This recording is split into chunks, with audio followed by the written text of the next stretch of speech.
Chapter 21, The Waking. The first thing Deagan felt when his eyes opened wasn't relief. It was weight. The beeping monitors were too loud. The smell of antiseptic was sharp enough to cut. The hospital lights felt like they were burning through his skull. Every nerve in his body screamed, not with pain, but with awareness, as though every particle of air carried meaning. Myra's voice broke the storm. "Deagan!" She was crying, clutching his arm like she was afraid he'd vanish if she let go. Her eyes were red, swollen, but they still shone with something he thought he'd lost long ago: love. He turned his head slowly, each movement heavy, and met her gaze. "You," his voice cracked like broken glass, "you stayed." Her tears fell harder. "Of course I stayed." Before he could say more, his mother burst into the room, dropping to her knees beside the bed, clutching his other hand. She was shaking so hard it hurt to see. My boy, you came back to me." Deagan wanted to hold her, to hold them both, but his body felt like stone, fragile stone ready to crack at the slightest pressure. The doctors swarmed around him, voices sharp and clinical. "He's awake. Vitals stabilizing. Neurological response impossible." Machines beeped faster, flashing numbers and lights. They called it a miracle. They called it impossible. He called it survival. Recovery was slow. The world outside his hospital bed felt unreal, like a dream he couldn't quite step into. Nurses came and went. Doctors wrote endless notes, but none of them understood what really happened.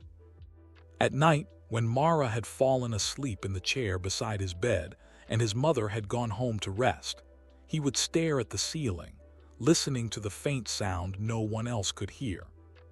The rattling of chains. They weren't on the bed. They weren't in the room.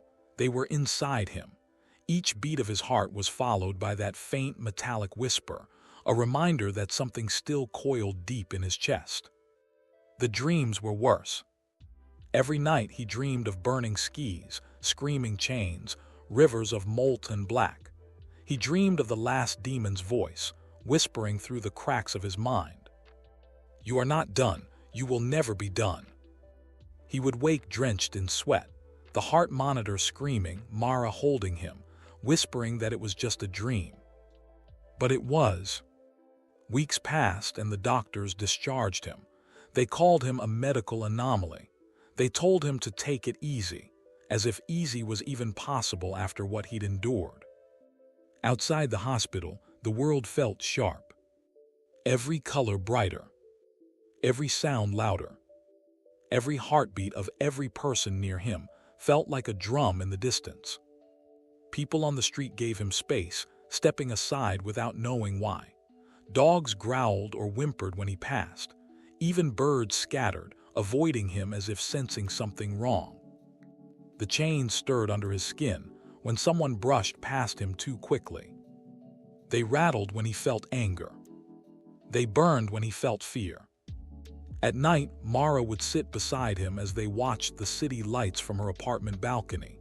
She never spoke much, just held his hand, as if trying to anchor him here.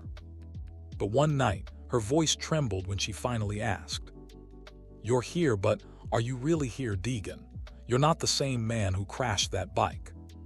He turned to her slowly, his white fire eyes dim in the dark. "No, I'm not." She looked down, squeezing his hand. "Should I be afraid of you?" For a long time, he didn't answer. The chains inside him rattled faintly, almost like they were laughing. Finally, he said softly, "You should be afraid of what I'm carrying, not of me." It happened 2 weeks later.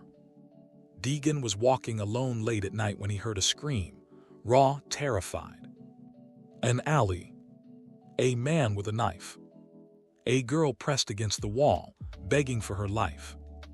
The old Deagan would have called the cops, maybe shouted. This Deagan stepped into the alley without a word. The man turned, knife shaking. "Get lost or you're next." Deagan's eyes glowed faint white in the dark. "Drop it." The man lunged.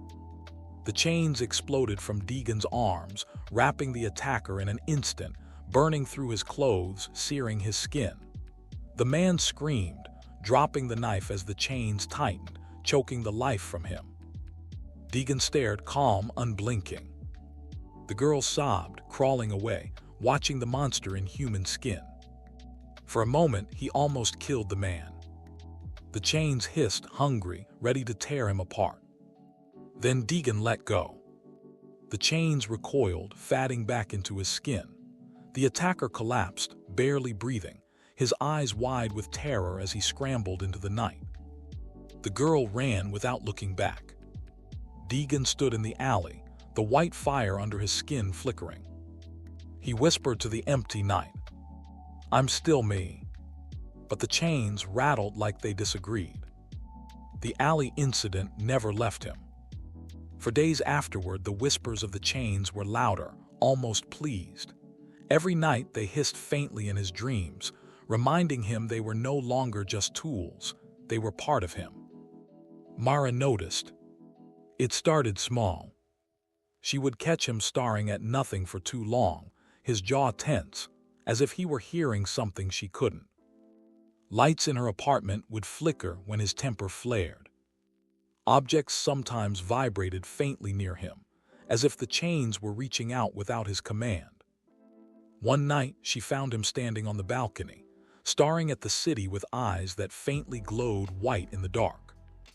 "You're scaring me, Deagan," she whispered. He didn't look at her. "I'm not trying to." She stepped closer, her voice trembling. "What's happening to you? What did you bring back?" The chains stirred under his skin, rattling faintly. "I brought back the storm, and it's not quiet anymore." Mara's hand reached for his, but she hesitated at the last moment. "Can you control it?" He turned his head, his eyes glowing faintly. "I'm not sure I should." The words hung in the air like a blade. Later that night, as he walked alone through the empty streets, he felt a presence. The air grew cold, the shadows lengthened, and the faint rattle of chains echoed, not from within him, but from the dark around him. The cloaked figure stepped out from the shadows, exactly as it had been in hell, yet dimmer, like a ghost. Its white eyes burned faintly as it studied him. Deagan stopped, chains twitching under his skin. "You're still following me." The figure's voice was softer than ever, almost reverent. "I am not following, I am witnessing. You have carried hell into the living world, Storm." Deagan's fists clenched. "I didn't ask for this." The figure tilted its head. "You took it, you refused to choose. You are no longer bound by death or by life. You exist between. That power will grow whether you want it to or not." The chains inside him rattled, responding to the figure's presence. "What do you want from me?" The figure stepped closer, its voice a whisper that chilled the night. "To warn you, there is no master now. You are the strongest thing in existence, and things like you are not allowed to last." Deagan's eyes narrowed. "Are you threatening me?" The figure almost laughed, though it was hollow. "Not I, the world itself. The forces you burned through will try to reclaim you. The void, death, eternity, they will come for you. They will try to drag you back." For the first time, the figure's voice softened, almost like pity. "You must decide soon, Deagan. You can let the fire fade, live out the rest of your days as a man, and they will leave you alone. Or you can keep it, and everything you love will burn with you." Deagan stared at it, his chains twitching violently, the white fire burning faint in his cracks. "I told you in hell, I don't choose, I take both." The figure's light dimmed further, its voice trembling. "Then you will be hunted until the end of time." Deagan stepped forward, his voice cold. "Let them come." The figure slowly faded, its last words echoing through the night. Storms do not end, but they always destroy. Days later it happened. A group of men, armed, desperate, violent, stormed the convenience store Mara was in. They didn't know who they were dealing with. By the time Deagan arrived, they were holding her at gunpoint. The chains inside him rattled, screaming to be released. He walked in without fear. The leader pointed the gun at him. "Back off or she dies." Deagan's voice was ice. "No, you're already dead." The chains erupted from him, glowing white fire ripping through the store. The armed men screamed as they were hurled into walls, their weapons melting in their hands. One tried to run, but the chains caught him mid-stride, crushing the air out of him before tossing him aside like a rag doll. Mara watched in terror as the storm of chains moved with inhuman precision, tearing through everything in their path. The leader dropped the gun, sobbing, but Deagan's gaze never softened. The chains coiled around his neck, tightening until he choked. "Please," the man gasped. The white fire in Deagan's eyes blazed. For a heartbeat, Mara screamed his name. And just like that, the chains released. The man collapsed unconscious. Deagan turned to her. She stepped back, shaking. You're not the same," she whispered, tears in her eyes. "No," he said softly, "I'm not." The convenience store was silent except for Mara's ragged breathing and the faint rattle of chains fatting back under Deagan's skin. The unconscious men lay scattered on the floor, moaning weakly. The air smelled of smoke, even though nothing burned.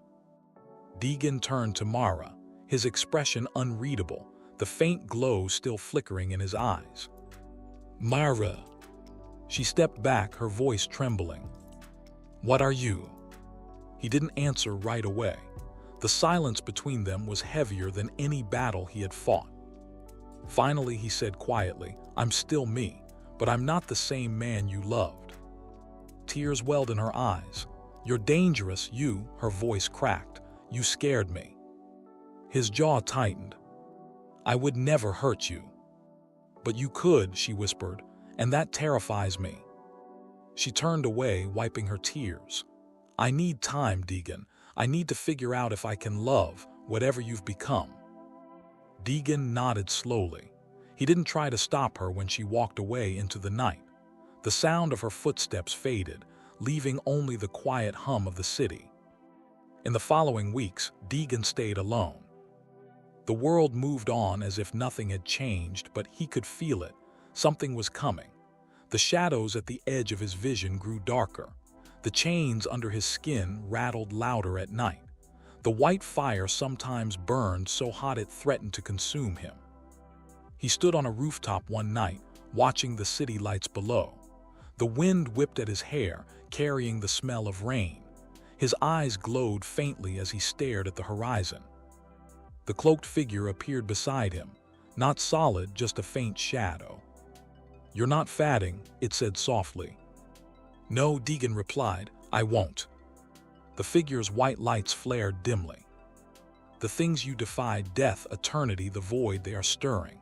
They know you still walk, they will come." Deagan's chains hissed, wrapping loosely around his arms. "Then let them." The figure tilted its head. "What will you do when they arrive?" Deagan's gaze stayed fixed on the city, his voice steady, cold. "I'll show them what a storm really is." The figure almost sounded like it smiled. "Then our story isn't done." The wind howled, the figure vanished. Mara watched him from the street below, hidden in the crowd. She wanted to call out to him, to tell him she wasn't giving up on him, but the way he stood there, burning faintly in the night, made her shiver. Deagan turned his head slightly, as if sensing her presence but didn't look down. Instead, he whispered to the wind, "I'll fight whatever comes, for them, for me." Lightning cracked in the distance, and for an instant the sky reflected his silhouette, a man wrapped in chains, burning like a white flame against the night. The storm had not ended. It had only begun.